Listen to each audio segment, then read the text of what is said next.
A Cidade do Vício, de José Valentim Fialho de Almeida. Os Novilhos. Véspera de São João na aldeia. As 12 pancadas do sino acabavam de dar por uma quente noite de estio, luminosa de lua e perfumada de fenos. Nada mais docemente calmo que a contemplação da paisagem de vinhas e olivedos que se gozava na ladeira da aldeia, caminho da fonte. No cimo da encosta, a fachada da igreja estendia sobre o azul pálido as agulhas brancas das torres, onde, atenta à santidade da hora e da véspera, nem as corujas soltavam pio. Conforme o uso, quando a última badalada tocou, as raparigas de encabelo, capelas de jasmins no penteado, de que pendiam pequenas ameixas rosadas e peras de Santo Antônio, saias curtas, garridamente enfeitadas de vermelho, pés ligeiros e o borboletear de cantigas que envergonhavam nos campos os rouxinóis das balseiras, puseram ao quadril as quartas de barro e aos pares, trocando confidências, desceram pelo córrego até a fonte. A fonte era um monumento da aldeia, com o seu largo bocal de feição bíblica, boa pedra vincada pelos fundos dos cântaros, amplos cadeirões de granito em redor, para quem chegava cansado, uma dorna inclinada onde bebia o gado, e meia penumbra trêmula de chorões e pimenteiras. Véspera de São João, à meia-noite, a água das fontes é santa, santa como os remédios eficazes, como a bênção nupcial que um velho padre estende aos noivos, como os vestidos e os bentinhos das imagens, como a cruz dos adros desertos, como os mentrastres das ermidas distantes e os cordeiros dados de fogaça pelas festas da Páscoa. Quem a bebe, viva aquela hora, junto da fonte, onde o luar se espelha e em cujo fundo dormem suavemente os reflexos das estrelas. É feliz todo ano, fecundo se é mulher e bom trabalhador se é homem. Bom São João, todo risonho e nu, no seu altar da igreja, cordeirinho branco a um lado, bandeirola do outro, e a polpuda mãozinha de criança abençoando com graça inocente as cabeças que se lhe curvam diante. As raparigas passavam em volta das quartas de Estremoz, os baraços de tirar água, e a limpidez da fonte. Sentia-se o plau sonoro de vasos mergulhando. Tão fresca a água, tão sapida de filtros de luar e perfumes de amor. Oh, como é bom ser novo! Toca a encher as infusas. Algumas das moças entravam nas vinhas a colher parras para ornar de grinaldas as cintas finas, as cabeças loiras e os bojos porosos dos cântaros árabes. E aos pares, ondulando os quadris, iam subindo a encostas cheias de esperanças e radiosas de sonhos, e o rumor das cantigas flutuava no tranquilo ar da meia-noite, em cuja limpidez o São João benevolente estendia suas mãos cheias de promessas. Ora, a Rosária só desceu da herdade a 1 hora, a grande preguiçosa. E sozinha, por entre as árvores, numa palidez de audácia que lhe ficava bem. Tudo no monte ficara a dormir, o pai estiraçado na areira, a mãe ressonando na alta cama de casamento, os rapazes por cima das moreias de trigo, bois deitados por baixo das azinheiras da pastagem, 2 novilhos somente, quase bois feitos, retouçavam nos fenos, pulando, rebolando-se, furtando-se os corpos vigorosos numa alegria de titãs em bacanal. E todos brancos, mansíssimos e perfumados, dir-se-iam príncipes encantados, esquecidos dos seus palácios de ouro, naquela metamorfose exigida por alguma velha fada rabugenta. Rosária ainda esteve um bocado a mirá-los. Era o novilho da vaca mourisca, mais a novilha do vizinho Pedro, pastor da herdade próxima. Diacho, disse ela a rir para consigo, cântaro ao quadril, tão novitos ainda, e já namorados. E a cantar desceu a ladeira, que luar que fazia, que silêncio se alastrava. Nenhum ai de rouxinol notívago, nenhum eco de cantigas esmorecendo nas quebradas.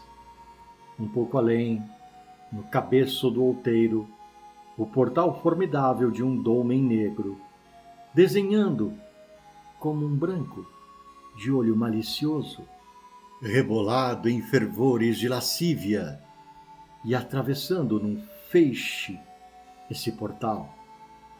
A poeirada fina da lua vinha, em auréola, cercar de uma vaporização fantástica esse perfil de zagala israelita.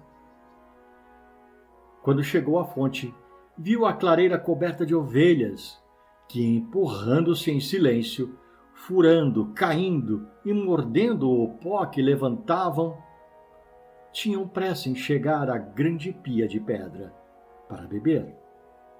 Em pé, sobre as lajes da fonte, o pastor tirava água com um grande balde de cobre, enchendo a pia, que logo tornava a ficar sem gota.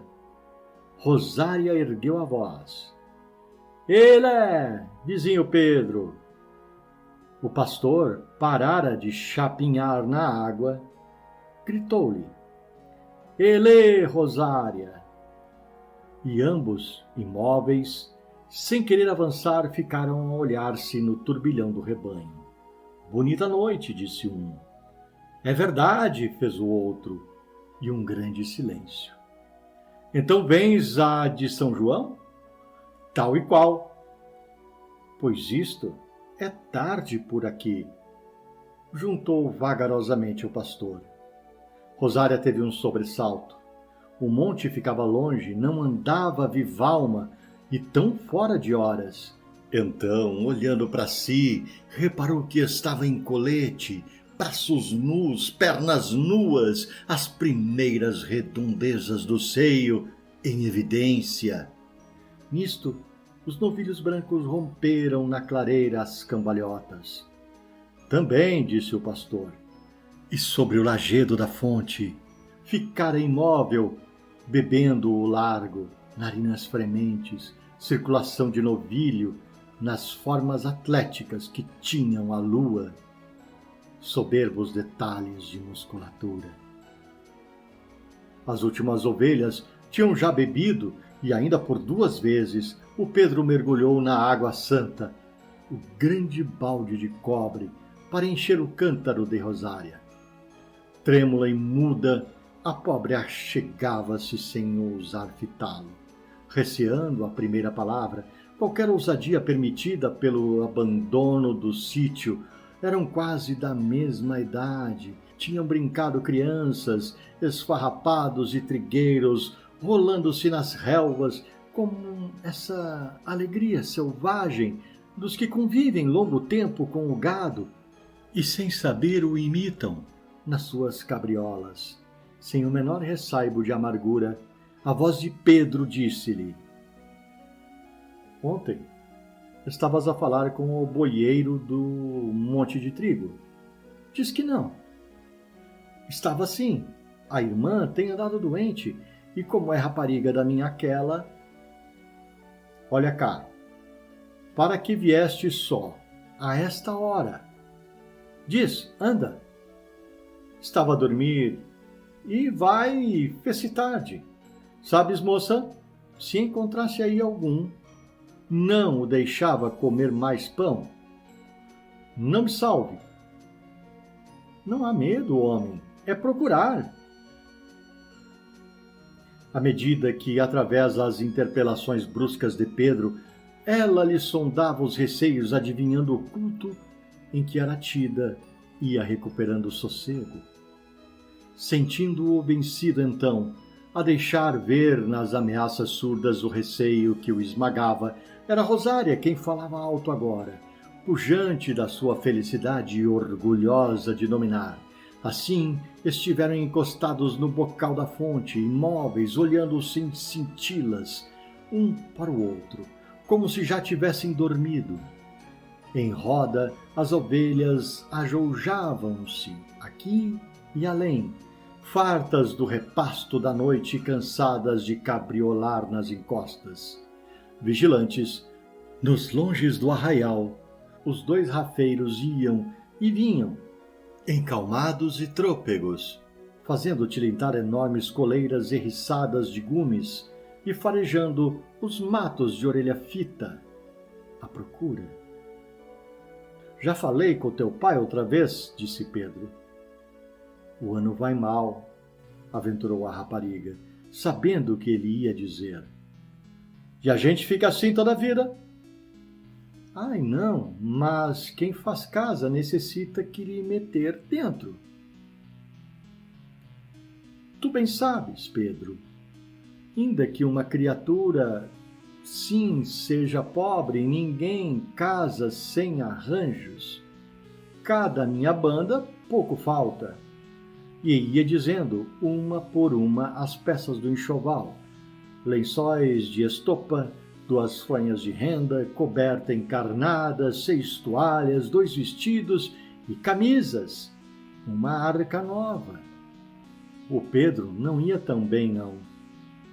Todo ano a velha estivera de cama, algumas 6 cabras mortas, a danada inverna sem largar a sementeira, o favalito cheio de alforra.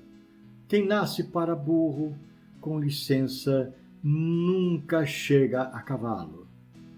E os dous suspiravam. Mas cada vez mais perto, os novilhos se perseguiam e acariciavam numa febre de primeiro amor, espicaçado pela resistência da fêmea, que de patas estendidas se punha à espera que o macho formasse salto. E, sentindo-lhe o focinho nas ancas, furtava de repente o corpo para diante, fazendo-o cair nos pastos. Aquilo sucedia-se por dezenas de vezes. Cansado então, um novilho parava afastando as pernas, resfolegar sibilante, a baba correndo em grandes fios da focinheira, que um laivo rosa sombreava em tons de carne sadia. E de cabeça alta, quedava-se a fitá-la, mugidos surdos repassados de uma ternura física que parecia deleitar a fêmea, cuja cauda volúvel a soltava de manso a bela anca roliça. Nada era mais lascivo, ondulante e gracioso que a anatomia ágil da vaquinha branca, orelha e narina móveis, esboçando atitudes de uma graça infinita, saltos de pequena fera, bruscas contrações de panos musculares, espreguiçamentos de desafio e vagas ternuras de esperança. E essa cena de tentação, que primeiro passara desapercebida ao pastor, ia-lhe agora despertando atenções minuciosas e complicadas ideias. De olhos ávidos, ele seguia o jogo teimoso da novilha que se dificultava à medida que a raiva do macho ia crescendo. E um alvoroço interior acudia-lhe em remoinho, fazendo-lhe bater as fontes e pondo-lhe a saliva espessa. Não era bem Rosária. A imagem com que ele mentalmente reproduzia a cena que estava vendo. Diante da rapariga, as suas audácias de homem quebravam-se, e as suas raivas de novilho mordiam o freio de uma virgindade montanhesa e feroz que os tinha defendido a ambos da culpa. Era assim uma fêmea meio mulher, meio vaca, com estrutura toda animal, harmônica com o seu instinto brutal de pastor, capaz de sentir e incapaz de pensar, vida rudimentar em corpo de redondezas duras e contatos bovinos, imposta pelas fatalidades da procriação. Rosária, que se contraía sob a descarga das fulvas centelhas que saltavam dos olhos dele, dilatados em cólera sob sobrancelhas frementes. Teve um medo álgido a invadi-la toda, e ao mesmo tempo, do fundo do seu ser e do coração das mais pequeninas regiões do seu corpo, um esbraseamento, uma angústia, uma incoerência de gozos inatos subiam-lhe à epiderme, alargando-se, chispando, ocultando as suas vibrações fulminantes sob a máscara da tranquila postura que tomara. Pedro chegara-se mais contra ela. Os novilhos tinham-se enlaçado afinal e rolavam nos fenos, mugindo no exuberante prazer de uma força esbanjada.